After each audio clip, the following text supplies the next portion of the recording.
We're here today because we're going to launch our second anthology of short stories produced by mainly third-year creative writing students here at Brunel.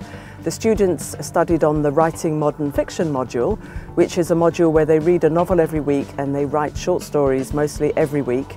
And at the end of it, for their coursework, they have to produce a short story on which they're marked and graded.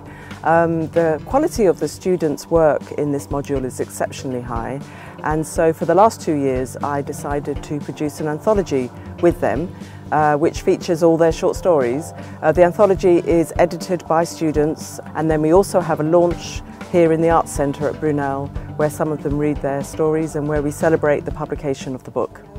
But one day they'll wake up. One day they'll see through their eyes rather than the Bible. But one day they'll love you. The anthology is a unique opportunity and it allows the students to be published for the first time, so they'll leave university having their creative work published and they can go out and tell people. And it also allows a group of students to get editing experience, so if they want to go into editorial, this is really useful. I was one of the editors for Psyche Supermarket, so me and 5 other editors went through each of the stories, and they went through like 4 different iterations, just making sure that what they wanted to tell, the story they wanted to tell, was still the crux of their entire section. Organising the readings was a really cool experience. All of the readers were there and all of the readers wanted each other to do really well, and it was a really nice atmosphere. Some of the readings are rants and some of the readings are monologues, some of them are more traditional stories about multiple different characters in a scenario. He was acting real strange, and so I told him, "Tommy, you're acting real strange. What the hell's the matter with you?" Number 2, Claire Gordon.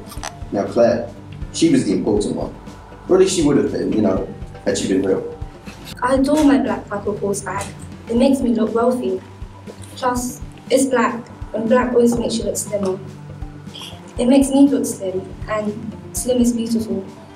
The first deception this country presents you with is the idea of free time. Free time, call. Paid time, me. You must pay for your free time, and I could not afford to dance away the hours when bills started presenting themselves and I became pregnant with Femi. The stork followed the noise and raced to reach his delivery before the thief did. Without stopping to think, the boy jumped into the water and picked up the baby girl. It's super exciting to know that I'm published. When you're younger, you think it's not a real thing, and now it's also real, and I get to tell people I'm a published writer, and it is a bit embarrassing and nervous because it feels like a little part of you is inside of a book and you have to share it with everyone, but I couldn't be happier that I took this opportunity, and I think it's pushed me more as well because it's going to be easier now for me. I know what it's like publishing stages and getting rejected and other things like that, so it's just given me a more realistic view of after university life.